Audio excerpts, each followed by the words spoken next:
What's up guys, DigiDustin here, and today we're going to be talking about mulligans. Sorry, my voice is a little gone from a little bit of food poisoning yesterday, but that's okay. So, I noticed that the TCG group had heavily been talking about mulligans today. Like, I personally wasn't looking into the posts that much, but I heard about it from some people, and I seen like a post, and then I saw a mod post that any post that has mulligan in it is going to be deleted because all of the posts talking about it were getting heavily toxic. First of all, I should start by saying that there's never a reason for any of this to become toxic. You really shouldn't troll someone when they're posting on a serious topic, but if you are trolled, you shouldn't like take it personally and start going off on someone. Just accept it and move on. Because as soon as you get offended and get defensive, then everything spirals out of control from there. But enough of that, because while I could talk about the toxicity and how you should handle things properly for a good while, I wanted to actually talk about the mulligan system. So coming into the game, I thought that it wasn't even a discussion. I thought that everyone universally just wanted mulligans, and the fact that this game didn't have a mulligan was like this really weird choice on Bandai's part, and that this was definitely something we should fix. But after seeing various arguments and actually thinking about the matter, while I do think that a mulligan of some sort could be implemented in a helpful way, it's fine without it. So anyone who says that you can't brick in this game is immediately putting people on the defensive who want a mulligan, because you can essentially start a game with a hand so bad that you're most likely not going to win. But when they say brick, they mean a purely 100% unplayable hand. Your hand can be played at any point in this game. So the reason for a mulligan is to increase consistency within a deck to reach a desirable state where you can at least play the game. In theory, a game should be able to not have a mulligan. It should be able to exist where decks are consistent enough that you should be able to take whatever hand you're given and play with it, and if you're not, then your deck isn't consistent enough, and that is either by game design or by your deck's design. And if both of those things are working as they should, you should be able to get away without having to mulligan. Now, yes, you're obviously going to have games where your deck kind of falls apart just by bad luck. However, this can happen even with a mulligan. So the point is, where do we take consistency of a deck and stop blaming your deck and start blaming the game? Because if we can't blame the game, but we can blame your deck, then obviously a mulligan's not needed. And when would a mulligan start working in the favor of certain decks and not others? Because, for example, let's look at some decks within Digimon right now. There's Omnimon.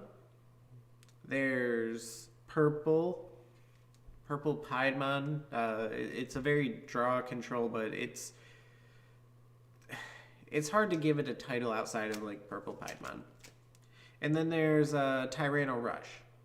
Now, obviously, Tyranno Rush isn't on the same tier level as Piedmon and Omnimon, but it's a red-green hybrid deck that's built around relatively low level Digimon and swinging in hard and fast and quickly.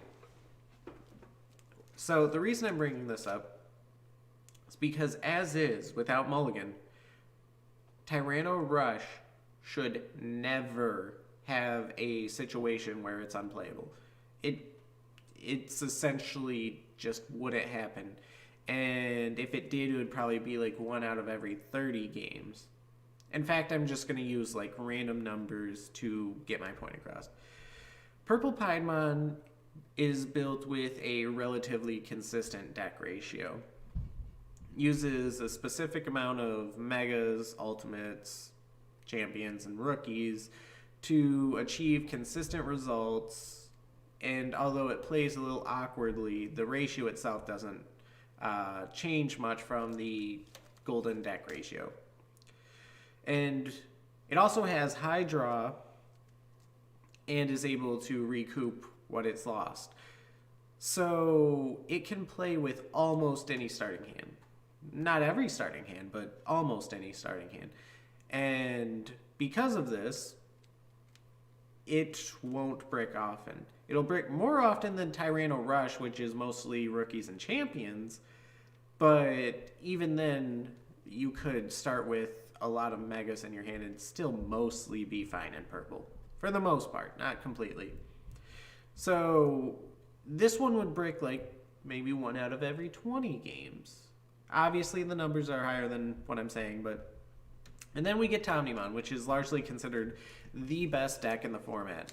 And Omnimon Blue is considered better than Red because there's more draw options, so you can turbo into Omnimon and be more consistent, while Red has more control to slow the opponent down. That said, Omnimon is still a level 7, so no matter what you do, your numbers are getting wonky. Either you're taking out options and tamers from your deck for Omnimon space, which it's an option, but you also need to be wary of doing that because usually those options and tamers are almost necessary. Or you're biting into space from your actual Digimon. You're lowering your level 3, level 4, level 5, level 6 count. Not by a lot, because you're only putting in 4 level 7s, but that's still a decent little chunk. And even with Blue's heavy draw, it's still kind of problematic because their draws come from like level 3s and so on play. It's not something that can necessarily start up with the game. And because of this, you might actually start a game with an opening hand of option cards and Omnimons. It happens. And I think one of the big reasons why people want a mulligan is because Omnimon is such a prevalent deck that we see people start with these unplayable hands right away more often than not. And Omnimon, you have a higher chance of breaking, maybe like 1 in every 10 games. And the thing is, if we include mulligans, then we are helping decks like Omnimon. Omnimon suddenly becomes far more consistent. You're likely to get what you want for your Omnimon deck. However, this is adversely punishing these other decks that are trying to maintain consistent deck ratios. You can't build the game so every deck is consistent. If you do that, then yeah, some decks are simply going to be better than other decks because the game is built with pretty much the deck in your hands at the start of the game. It's not that bad with a mulligan, but essentially mulligans, if the game is already consistent enough, just reward inconsistent decks. So I like mulligans, and I understand wanting them because sometimes you just can't play the game. However, I also understand and appreciate the argument that including them would just help inconsistent decks become consistent decks and therefore make already consistent decks less relevant or more irrelevant because Omnimon is still considered one of the best decks. It's actually kind of sad that we want extra Mulligan when the best deck in the game is already one of the least consistent good decks in the game.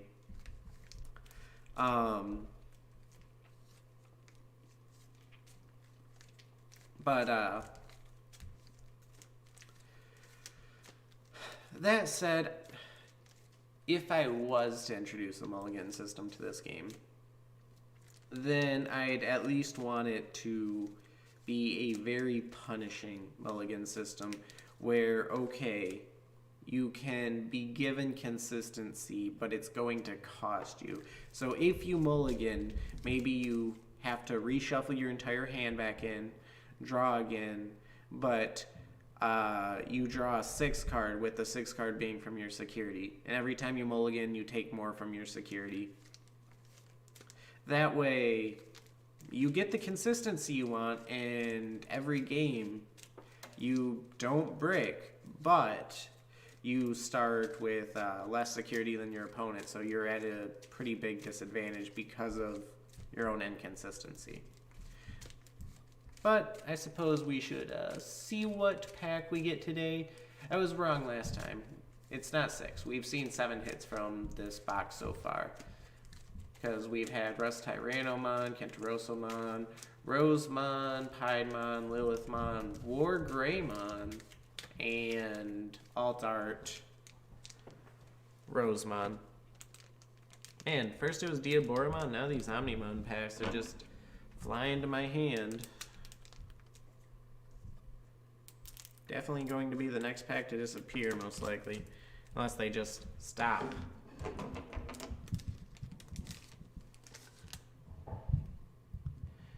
But yes, I don't really understand why this topic became so toxic in the first place. I feel like it's one of those things where you should definitely just be able to respect the other person's opinions, and if both sides are making coherent arguments that do make sense, that you may not have heard before, appreciate it, know where it's coming from,